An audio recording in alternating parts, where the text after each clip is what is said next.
Good morning everyone, welcome back to my another mini blog. সকালেই গিয়েছিলাম মা কালীর প্রসাদটা নিয়ে আসতে।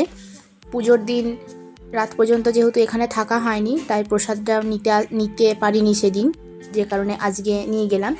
আর এদিকে দিদি চলে এসেছে, দিদির সাথে আমার 7 মাস পর দেখা। দেখছো মা আমাকে দেখিয়ে দেখিয়ে আদর কিভাবে করছে। আমি তো একদম ভূত হয়েছিলাম ফেস প্যাক লাগিয়ে, তো সেই অবস্থায় একটা ভিডিও ক্লিপ নিয়ে স্নান টান সেরে সোজা চলে এসেছি দোকানে। আমার ভাইকে যেহেতু ফোঁটা দেবো, তো সেই জন্য ওর জন্য একটা ছোট্ট গিফট আর মিষ্টির দোকান থেকে কয়েকটা মিষ্টি নিয়ে রেডি হয়ে একদম সোজা চলে এসেছি।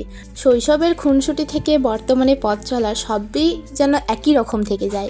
এই ফোঁটা শুধু ফোঁটা নয়, এই ফোঁটা হচ্ছে ভালোবাসার বন্ধন। হাজারো কাজের ভিড়ে সম্পর্কটা যেন সব দিন এরকমই অটুট থাকে।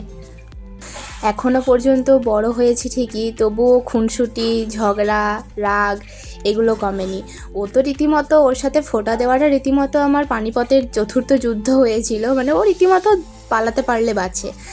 তো দেখছো এরকম মিষ্টিটা খাওয়াবো, সেটা উঠে যাচ্ছে। তারপর বললাম অন্তত গিফটটা তো নিয়ে যা।